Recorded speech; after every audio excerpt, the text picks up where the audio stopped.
அப்போஸ்தலர் 16ஆம் அதிகாரம். அதன் பின்பு அவன் தெர்பைக்கும் லிஸ்தீராவுக்கும் போனான். அங்கே தீமத்தேயு எனப்பட்ட ஒரு சீஷன் இருந்தான். அவன் தாய் விசுவாசமுள்ள யூத ஸ்திரீ, அவன் தகப்பன் கிரேக்கன். அவன் லிஸ்தீராவிலும் இக்கோனியாவிலும் உள்ள சகோதரராலே நற்சாட்சி பெற்றவனாய் இருந்தான். அவனை பவுல் தன்னுடனே கூட கூட்டிக் கொண்டு போக வேண்டும் என்று விரும்பி, அவனுடைய தகப்பன் கிரேக்கன் என்று அவ்விடங்களில் இருக்கும் யூதர்கள் எல்லாருக்கும் அறிந்திருந்தபடியால் அவர்கள் நிமித்தம் அவனுக்கு விருத்த சேதனம் பண்ணினான். அவர்கள் பட்டணங்கள் தோறும் போகையில் எருசலேமில் இருக்கும்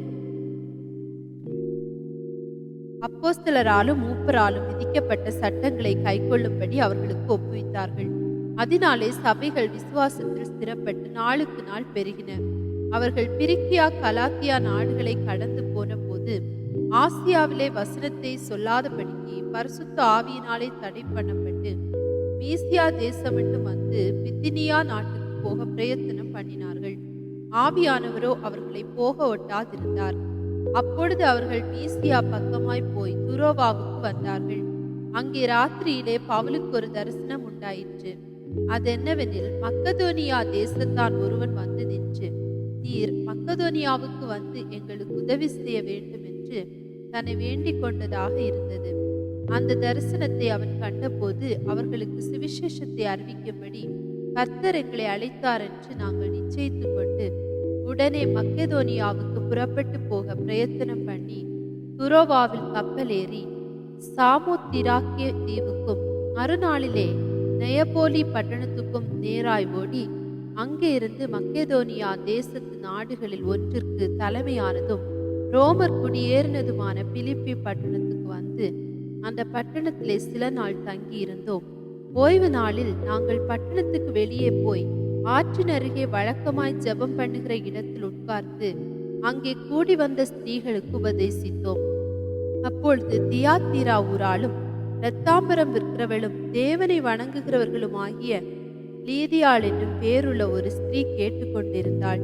பவுல் சொல்லியவைகளை கவனிக்கும்படி கர்த்தர் அவள் இருதயத்தை திறந்தருளினார். அவளும் அவள் வீட்டாரும் ஞானஸ்நானம் பெற்ற பின்பு அவள் எங்களை நோக்கி, நீங்கள் என்னை கர்த்தரிடத்தில் விசுவாசம் உள்ளவள் என்று எண்ணினால் என் வீட்டிலே வந்து தங்கியிருங்கள் என்று எங்களை வருந்தி கேட்டுக்கொண்டாள். நாங்கள் ஜெபம் பண்ணுகிற இடத்துக்கு போகையில் குறி சொல்ல ஏவுகிற ஆவியை கொண்டிருந்து குறி சொல்லுகிறதினால் தன் எஜமான்களுக்கு மிகுந்த ஆதாயத்தை உண்டாக்கின ஒரு பெண் எங்களுக்கு எதிர்பட்டாள். அவள் பவுலையும் எங்களை பின்தொடர்ந்து வந்து, இந்த மனுஷர் உன்னதமான தேவனுடைய ஊழியக்காரர், இரட்சிப்பின் வழியை நமக்கு அறிவிக்கிறவர்கள் என்று சத்தமிட்டாள்.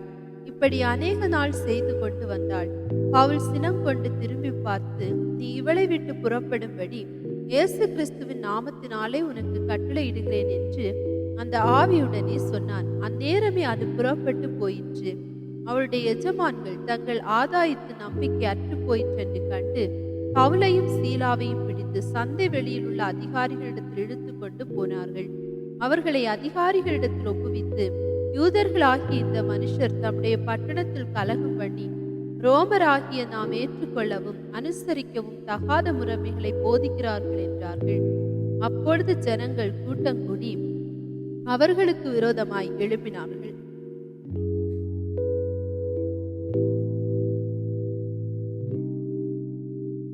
அதிகாரிகள் அவர்கள் வஸ்திரங்களை கிழித்து போடவும் அவர்களை அடிக்கவும் சொல்லி அவர்களை அநேக அடி அடித்த பின்பு சிறைச்சாலையிலே வைத்து அவர்களை பத்திரமாய் காக்கும்படி சிறைச்சாலைக்காரனுக்கு கட்டளையிட்டார்கள்.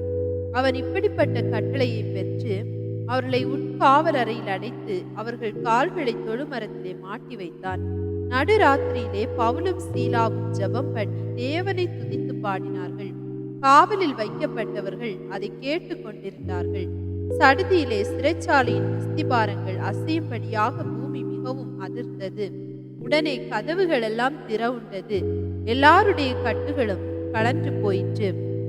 சிறைச்சாலைக்காரன் நித்திரை தெளிந்து சிறைச்சாலையின் கதவுகள் திறந்திருக்கிறதை கண்டு கட்டுண்டவர்கள் ஓடி போனார்கள் என்று எண்ணி பட்டயத்தை உருவி தன்னை கொலை செய்து கொள்ள போனான். பவுல் மிகுந்த சத்தமிட்டு, நீ உனக்கு கெடுதி ஒன்றும் செய்து கொள்ளாதே, நாங்கள் எல்லாரும் இங்கே தான் இருக்கிறோம் என்றான். அப்பொழுது அவன் தீபங்களை கொண்டு வர சொல்லி உள்ளே ஓடி நடுநடுங்கி பவுலுக்கும் சீலாவுக்கும் முன்பாக விழுந்து, அவர்களை வெளியே அழைத்து வந்து, ஆண்டவன்மாரே, ரட்சிக்கப்படுவதற்கு நான் என்ன செய்ய வேண்டும் என்றான். அதற்கு அவர்கள், கர்த்தராகிய இயேசு கிறிஸ்துவை விசுவாசி, அப்பொழுது நீயும் உன் வீட்டாரும் ரட்சிக்கப்படுவீர்கள் என்று சொல்லி அவனுக்கும் அவன் வீட்டில் இருந்த யாவருக்கும் கர்த்தருடைய வசனத்தை போதித்தார்கள்.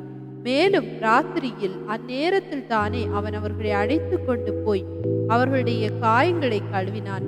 அவனும் அவனுடையவர்கள் அனைவரும் உடனே ஞானஸ்நானம் பெற்றார்கள்.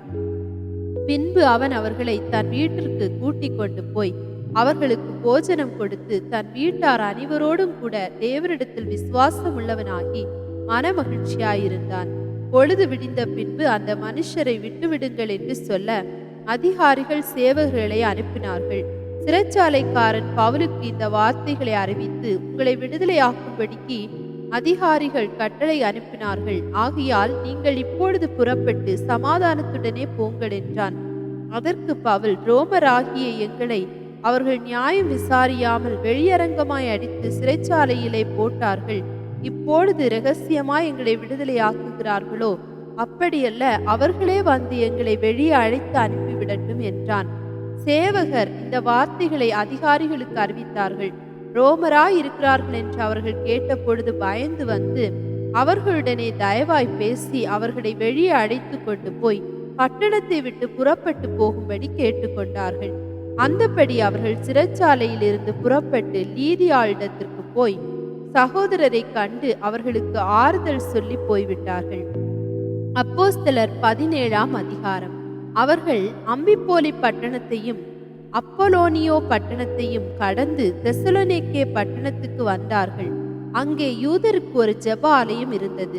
பவுல் தன் வழக்கத்தின்படியே அவர்களிடத்தில் போய் 3 ஓய்வு நாட்களில் வேத வாக்கியங்களின் நியாயங்களை எடுத்து அவர்களுடனே சம்பாஷித்து, கிறிஸ்து பாடுபடவும் மரித்தோர்ந்து எழுந்திருக்கவும் வேண்டியதென்றும் நான் உங்களுக்கு அறிவிக்கிற இந்த இயேசுவே கிறிஸ்து என்றும் காண்பித்து திருஷ்டாந்தப்படுத்தினான். அவர்களில் சிலரும் பக்தி உள்ள கிரேக்கரில் திரளான ஜனங்களும் கனம் பொருத்திய ஸ்திரீகளில் அநேகரும் விசுவாசித்து பவுலையும் சீலாவையும் சேர்ந்து கொண்டார்கள்.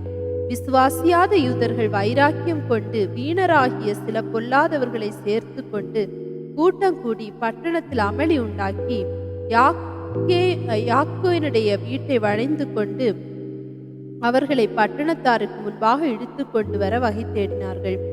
அவர்களை காணாமல் யாசோனையும் சில சகோதரரையும் பட்டணத்து அதிகாரிகளிடத்தில் இழுத்து கொண்டு வந்து, உலகத்தை கலக்குகிறவர்கள் இங்கேயும் வந்திருக்கிறார்கள், இவர்களை யாசோன் ஏற்றுக்கொண்டான், இவர்கள் எல்லாரும் இயேசு என்னும் வேறொருவனை ராஜா என்று சொல்லி ராயனுடைய கட்டளைகளுக்கு விரோதமாக செய்கிறார்கள் என்று கூக்குரலிட்டு இவைகளை கேட்டுக்கொண்டிருந்த ஜனங்களையும் பட்டணத்து அதிகாரிகளையும் கலங்க பண்ணினார்கள். பின்பு அவர்கள் யாசோனிடத்திலும் மற்றவர்களிடத்திலும் ஜாமீன் வாங்கி கொண்டு அவர்களை விட்டு விட்டார்கள். உடனே சகோதரர் ராத்திரி காலத்திலே பவுலையும் சீலாவையும் பெரோயா பட்டணத்துக்கு அனுப்பிவிட்டார்கள். அங்கே அவர்கள் சேர்ந்து யூதருடைய ஜெபாலயத்திற்கு போனார்கள். அந்த பட்டணத்தார் மனோவாஞ்சியாய் வசனத்தை ஏற்றுக்கொண்டு காரியங்கள் இப்படி இருக்கிறதா என்று தினந்தோறும் வேத வாக்கியங்களை ஆராய்ந்து பார்த்ததினால் தெசலோனிக்கேயில் உள்ளவர்களை பார்க்கலும் நற்குணசாலிகளாய் இருந்தார்கள். அதனால் அவர்களில் அநேகம் பேரும் கனம் பொருந்திய கிரேக்கரில் அநேக ஸ்திரீகளும் புருஷர்களும் விசுவாசித்தார்கள். பெரோயாவிலும் தேவ வசனம் பவுலினால் அறிவிக்கப்படுகிறதென்று தெசலோனிக்கேயரான யூதர்கள் அறிந்த போது அங்கேயும் வந்து ஜனங்களை கிளப்பி விட்டார்கள். உடனே சகோதரர் பவுலை சமுத்திர வழியாய் போக அனுப்பிவிட்டார்கள். சீலாவும் தீமத்தேயுவும் அங்கே தங்கி இருந்தார்கள். பவுலை வழிநடத்தினவர்கள் அவனை அத்தேனே பட்டணம் வரைக்கும் அழைத்து கொண்டு போய் அங்கே சீலாவும் தீமத்தேயுவும் அதிசீக்கிரமாய் தன்னிடத்திற்கு வரும்படி அவர்களுக்கு சொல்ல கட்டளை பெற்று கொண்டு புறப்பட்டு போனார்கள். அத்தேனே பட்டணத்தில் பவுல் அவர்களுக்காக காத்து கொண்டிருக்கையில் அந்த பட்டணம் விக்கிரகங்களால் நிறைந்திருக்கிறதை கண்டு தன் ஆவியில் மிகுந்த வைராக்கியம் அடைந்து ஜெபாலயத்தில் யூதரோடும் பக்தி உள்ளவர்களோடும் சந்தை வெளியில் எதிர்பட்டவர்களோடும் தினம்தோறும் சம்பாஷணை பண்ணினான். அப்பொழுது எப்பிக்கூரரும் ஸ்தேயிக்கருமான ஞானிகளில் சிலர் அவனுடனே வாக்குவாதம் பண்ணினார்கள். சிலர் இந்த வாயாடி என்ன பேச போகிறான் என்றார்கள். சிலர் இவன் அந்நிய தேவதைகளை அறிவிக்கிறவனாக காண்கிறது என்றார்கள். அவன் இயேசுவையும் உயிர்த்தெழுதலையும் அவர்களுக்கு பிரசங்கித்தபடியினாலே அப்படி சொன்னார்கள். அவர்கள் அவனை மார்ஸ் மேடைக்கு அழைத்து கொண்டு போய், நீ சொல்லுகிற புதிதான உபதேசம் இன்னதென்று நாங்கள் அறியலாமா? நூதனமான காரியங்களை எங்கள் காதுகள் கேட்க பண்ணுகிறாய். அவைகளின் கருத்து இன்னதென்று அறிய மனதாய் இருக்கிறோம் என்றார்கள். அந்த அத்தேனை பட்டணத்தார் எல்லாரும் அங்கே தங்குகிற அந்நியரும் நவமான காரியங்களை சொல்லுகிறதிலும் கேட்கிறதிலுமே ஒழிய வேறொன்றிலும் பொழுது போக்குகிறதில்லை. அப்பொழுது பவுல் மார்ஸ் மேடையின் நடுவிலே நின்று, அத்தேனரே, எந்த விஷயத்திலும் நீங்கள் மிகுந்த தேவ பக்தி உள்ளவர்கள் என்று காண்கிறேன். எப்படி என்றால், நான் சுற்றி திரிந்து உங்கள் ஆராதனைக்குரியவைகளை கவனித்து பார்க்கும் பொழுது அறியப்படாத தேவனுக்கு என்று எழுதியிருக்கிற ஒரு பலிபீடத்தை கண்டேன். நீங்கள் அறியாமல் ஆராதிக்கிற அவரையே நான் உங்களுக்கு அறிவிக்கிறேன். உலகத்தையும் அதிலுள்ள யாவற்றையும் உண்டாக்கின தேவனானவர் வானத்திற்கும் பூமிக்கும் ஆண்டவராய் இருக்கிறபடியால் கைகளினால் கட்டப்பட்ட கோவில்களில் அவர் வாசம் பண்ணுகிறதில்லை. எல்லாருக்கும் ஜீவனையும் சுவாசத்தையும் சகலத்தையும் கொடுக்கிற அவர் தமக்கு யாதொன்று தேவையானது போல மனுஷர் கைகளால் பணிவிடை கொள்கிறதும் இல்லை. மனுஷ ஜாதியான சகல ஜனங்களையும் அவர் ஒரே இரத்தத்தினாலே தோன்ற பண்ணி பூமியின் மீதெங்கும் குடியிருக்க செய்து முன் தீர்மானிக்கப்பட்ட காலங்களையும் அவர்கள் குடியிருப்பின் எல்லைகளையும் குறித்திருக்கிறார். கர்த்தராகிய தம்மை அவர்கள் தடவியாகவும் கண்டுபிடிக்கத்தக்கதாக தம்மை தேடும்படிக்கு அப்படி செய்தார். அவர் நம்மில் ஒருவருக்கும் தூரமானவர் அல்லவே. ஏனெனில் அவருக்குள் நாம் பிழைக்கிறோம், அசைகிறோம், இருக்கிறோம். அப்படியே உங்கள் புலவர்களிலும் சிலர் நாம் அவருடைய சந்ததியார் என்று சொல்லி இருக்கிறார்கள். நாம் தேவனுடைய சந்ததியாராயிருக்க மனுஷருடைய சித்திர வேலையினாலும் யுக்தியினாலும் உருவாக்கின பொன், வெள்ளி, கல் இவைகளுக்கு தெய்வம் ஒப்பாயிருக்கும் என்று நாம் நினைக்கலாகாது. அறியாமையுள்ள காலங்களை தேவன் காணாதவர் போலிருந்தார். இப்பொழுதோ மனம் திரும்ப வேண்டும் என்று எங்குமுள்ள மனுஷர் எல்லாருக்கும் கட்டளையிடுகிறார். மேலும் ஒரு நாளை குறித்திருக்கிறார். அதிலே அவர் தாம் நியமித்த மனுஷனை கொண்டு பூலோகத்தை நீதியாய் நியாயம் தீர்ப்பார். அந்த மனுஷனை மரித்தோர்ந்து எழுப்பினதினாலே அது நிச்சயத்தை எல்லாருக்கும் விளங்க பண்ணினார் என்றார். மரித்தோரின் உயிர்த்தெழுதலை குறித்து அவர்கள் கேட்டபொழுது சிலர் இகழ்ந்தார்கள், சிலர் நீ சொல்லுகிறதை இன்னொரு வேளை கேட்போம் என்றார்கள். இப்படி இருக்க பவுல் அவர்களை விட்டு போய்விட்டான். சிலர் அவனை பற்றி கொண்டு விசுவாசிகளானார்கள். அவர்களில் மார்ஸ் மேடையின் நியாயாதிபதிகளில் ஒருவனாகிய தியோனேசியு என்பவனும் தாமரி என்னும் பேருள்ள ஒரு ஸ்திரீயும் இவர்களுடனே வேறு சிலரும் இருந்தார்கள். அப்போஸ்தலர் 18ஆம் அதிகாரம். அதன் பின்பு பவுல் அத்தேனை பட்டணத்தை விட்டு கொரிந்து பட்டணத்துக்கு வந்து யூதர் எல்லாரும் ரோமாபுரியை விட்டு போகும்படி கிலவுதி ராயன் கட்டளையிட்டபடியினாலே இத்தாலியாவில் இருந்து புதிதாய் வந்திருந்த பொந்து தேசத்தான் ஆகிய ஆக்கிலா என்னும் நாமமுள்ள ஒரு யூதனையும் அவன் மனைவியாகிய பிரிஸ்கில்லாளையும் அங்கே கண்டு அவர்களிடத்திற்கு போனான். அவர்கள் கூடாரம் பண்ணுகிற தொழிலாளிகளாய் இருந்தார்கள். தானும் அந்த தொழில் செய்கிறவனானபடியினாலே அவர்களிடத்தில் தங்கி வேலை செய்து கொண்டு வந்தான். ஓய்வு நாள் தோறும் அவன் ஜெபாலயத்திலே சம்பாஷணை பண்ணி யூதருக்கும் கிரேக்கருக்கும் புத்தி சொன்னான். மக்கெதோனியாவில் இருந்து சீலாவும் தீமத்தேயும் வந்தபோது பவுல் ஆவியில் வைராக்கியம் கொண்டு இயேசுவே கிறிஸ்து என்று யூதருக்கு திருஷ்டாந்தப்படுத்தினான். அவர்கள் எதிர்த்து நின்று தூஷித்த போது அவன் தன் வஸ்திரங்களை உதறி, உங்கள் இரத்தப்பழி உங்கள் தலையின் மேல் இருக்கும். நான் சுத்தமாயிருக்கிறேன். இது முதல் புறஜாதியாரிடத்துக்கு போகிறேன் என்று அவர்களிடையே சொல்லி அவ்விடத்தை விட்டு தேவனை வணங்குகிறவனாகிய யுஸ்து என்னும் பேருள்ள ஒருவனுடைய வீட்டிற்கு வந்தான். அவனுடைய வீடு ஜெபாலயத்திற்கு அடுத்ததாய் இருந்தது. ஜெபாலய தலைவனாகிய கிறிஸ்து என்பவன் தன் வீட்டார் அனைவரோடும் கர்த்தரிடத்தில் விசுவாசம் உள்ளவனானான். கொரிந்தியரில் அநேகரும் சுவிசேஷத்தை கேட்டு விசுவாசித்து ஞானஸ்நானம் பெற்றார்கள். ராத்திரியிலே கர்த்தர் பவுலுக்கு தரிசனமாகி, நீ பயப்படாமல் பேசு, மௌனமாய் இராதே, நான் உன்னுடனே கூட இருக்கிறேன். உனக்கு தீங்கு செய்யும்படி ஒருவனும் உன்மேல் கை போடுவதில்லை. இந்த பட்டணத்தில் எனக்கு அநேக ஜனங்கள் உண்டு என்றார். அவன் 1 வருஷமும் 6 மாதமும் அங்கே தங்கி தேவ வசனத்தை அவர்களுடனே உபதேசம் பண்ணி கொண்டு வந்தான்.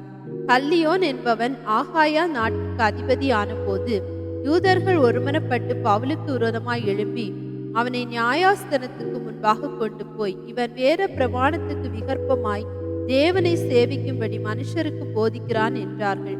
பவுல் பேசுவதற்கு எத்தனப்படுகையில் கல்லியோன் யூதரை நோக்கி, யூதர்களே, இது ஒரு அநியாயமாய் அல்லது பொல்லாத நடக்கையாய் இருக்குமே, ஆனால் நான் உங்களுக்கு பொறுமையாய் செவி கொடுப்பது நியாயமாய் இருக்கும்.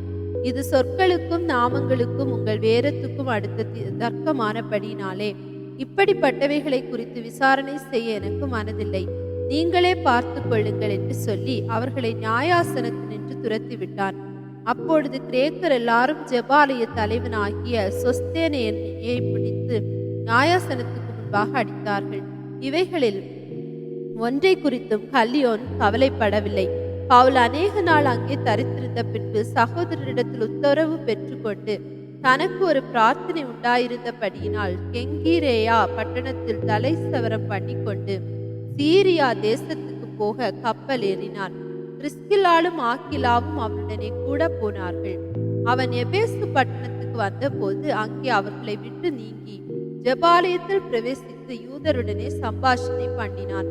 அவன் இன்னும் சில காலம் தங்களுடனே இருக்க வேண்டும் என்று அவர்கள் கேட்டுக்கொண்ட போது அவன் சம்மதியாமல், வருகிற பண்டிகையிலே எப்படியாயினும் நான் எருசலேமில் இருக்க வேண்டும், தேவனுக்கு சித்தமானால் திரும்பி உங்களிடத்துக்கு வருவேன் என்று சொல்லி அவர்களிடத்தில் உத்தரவு பெற்றுக்கொண்டு கப்பல் ஏறி எபேசுவை விட்டு புறப்பட்டு செசரியா பட்டணத்துக்கு வந்து எருசலேமுக்கு போய் சபையை சந்தித்து அந்தியோக்கியாவுக்கு போனான். அங்கே சில காலம் சஞ்சரித்த பின்பு புறப்பட்டு கிரமமாய் கலாத்தியா நாட்டிலேயும் பிரிக்கியா நாட்டிலேயும் சுற்றித் திரிந்து சீஷர் எல்லாரையும் திடப்படுத்தினான். அப்பொழுது அலெக்சாந்திரியா பட்டணத்தில் பிறந்தவனும் சாதுரியவானும் வேதாகமங்களில் வல்லவனுமான அப்பலோ என்னும் பெயர் கொண்ட ஒரு யூதன் எபேசு பட்டணத்துக்கு வந்தான். அவன் கர்த்தருடைய மார்க்கத்திலே உபதேசிக்கப்பட்டு யோவான் கொடுத்த ஸ்நானத்தை மாத்திரம் அறிந்தவனாய் இருந்து ஆவியில் அனலுள்ளவனாய் கர்த்தருக்கு அடுத்தவைகளை திட்டமாய் போதகம் பண்ணி கொண்டு வந்தான். அவன் ஜெபாலயத்தில் தைரியமாய் பேசத் தொடங்கின போது ஆக்கிலாலும் பிரிஸ்கிலாலும் அவன் பேசுகிறதை கேட்டு அவனை சேர்த்து கொண்டு தேவனுடைய மார்க்கத்தை அதிக திட்டமாய் அவனுக்கு விவரித்து காண்பித்தார்கள். பின்பு அவன் ஆகாய நாட்டிற்கு போக வேண்டும் என்றிருக்கையில் சீஷர்கள் அவனை ஏற்றுக்கொள்ளும்படி சகோதரர் அவர்களுக்கு எழுதினார்கள். அவன் அங்கே வந்த பின்பு வெளியரங்கமாய் யூதர்களுடனே பலமாய் தர்க்கம் பண்ணி இயேசுவே கிறிஸ்து என்று வேத வாக்கியங்களை கொண்டு திஷ்டாந்தப்படுத்தினபடியால் கிருபையினாலே விசுவாசிகள் ஆனவர்களுக்கு மிகவும் உதவியாய் இருந்தான்.